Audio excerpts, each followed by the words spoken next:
salle de spectacle multifonction. Alors, je ne sais pas si elle sera connectée un jour, mais en tout cas, elle va peut-être faire le bonheur de Noémie, cette Varoise qui nous accompagne ce matin, Noémie Séverin, qui a un rêve et qu'on va tenter de réaliser ce matin.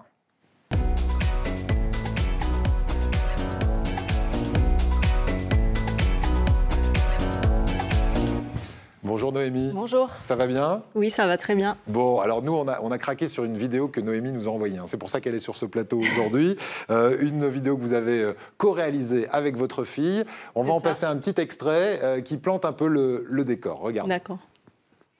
On va vous parler du projet de ma maman. Alors, depuis que je suis toute petite, je rêve d'ouvrir ma salle de spectacle. Et bien sûr, c'est tout à fait normal. Et qu'est-ce qu'il y aurait dans ma salle de spectacle alors? Des spectacles de quoi? Des magiciens. Et quoi encore? Des danseurs. Des pièces de théâtre. Et des concerts.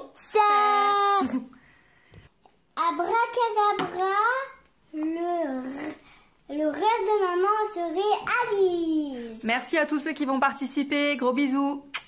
Voilà, ça c'est trop mignon. Elle s'appelle Stella, c'est ça? Oui, c'est ça. Bon, on l'embrasse aussi, Stella. Alors, l'idée, elle vient de très loin. C'est que depuis que vous êtes enfant, vous adorez l'art, le spectacle. Oui. Et puis, vous m'avez dit, au fil de ma carrière, parce que vous chantez, vous ne faites pas que ça d'ailleurs, vous produisez, et c'est difficile, vous m'avez dit, de trouver des lieux pour créer. Vous avez fait par la suite un bilan de compétences, c'est ça? Oui. Et là, ça vous a révélé quelque chose, ce bilan de compétences? Oui, tout à fait.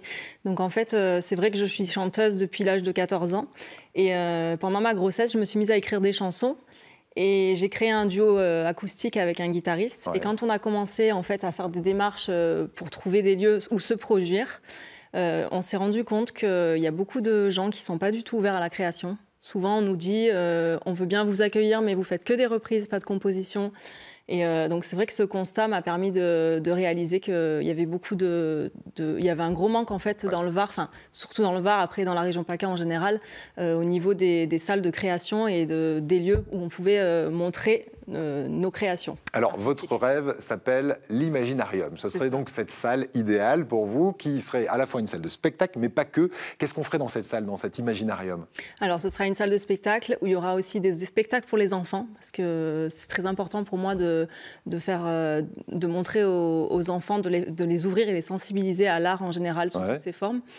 Il y aura également une salle de cours pour donner des cours de chant ou de musique, une salle de répétition pour les groupes, pour qu'ils puissent créer justement et se retrouver et partager. Et il y aura aussi une salle d'exposition. Voilà. Et votre but, vous m'avez dit aussi, c'est que la culture, dans ce lieu qui pourrait être éventuellement sur la commune de Lacros, à côté de Toulon, hein, oui. Puisque je sais qu'on cherche là-bas un lieu pour vous, c'est que la culture soit ouverte de façon très facile à tout le monde, et surtout que ce ne soit pas très cher. Voilà, c'est ça. Parce que c'est vrai que de nos jours, la culture, c'est devenu un luxe pour certaines personnes qui ne peuvent pas forcément sortir, voir des spectacles, des concerts. Donc mon but, c'est quand même de favoriser l'accès à l'art à tout le monde. Alors, comment on peut vous aider? Parce qu'on a dit qu'on allait essayer de réaliser ce rêve pour vous. Vous en êtes où du projet? Donc il y a des gens déjà qui vous aident, puisque vous m'avez dit, à Lacros, peut-être ça commence à bouger. Je suis en recherche de local et de subventions actuellement. Ouais. Et je suis en train de créer l'association, parce que ce sera une association, avec l'aide de l'Arcade, qui est l'agence régionale des arts et du spectacle vivant, en PACA.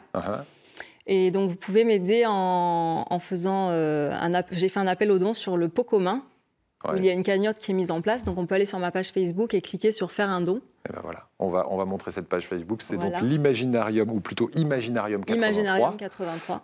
Et on arrive sur la page Facebook et là, tout est bien expliqué. Il y a tout qui est expliqué. Chaque personne qui va faire un don aura une contrepartie. C'est ça. Alors, qu'est-ce que ça peut être la contrepartie? Vous m'avez dit un abonnement, par exemple, à la salle de spectacle. Voilà, ou une entrée gratuite, ou des boissons offertes. Voilà. Et ben écoutez, si vous avez envie de faire un don, le plus petit don, même 1 euro, même si c'est 5 parfait. euros, 1 euro, voilà. Exactement. C'est déjà super. Et ça permettra de faire en sorte que cette salle s'ouvre. Vous avez une idée de quand elle pourrait s'ouvrir? Ça peut être assez proche? Je pense que ce sera pas avant l'année prochaine. Ouais. Mais en attendant, cette année, je vais quand même créer des petits projets culturels en attendant. Peut-être un tremplin auteur-compositeur, des stages pour les enfants. Ouais. Donc s'il y a quelqu'un qui m'entend pour me trouver une salle en attendant justement pour que la mienne s'ouvre, pour pouvoir... L'appel est lancé, Noémie. Voilà. Merci en tout cas d'être venu nous parler de ce projet, de ce rêve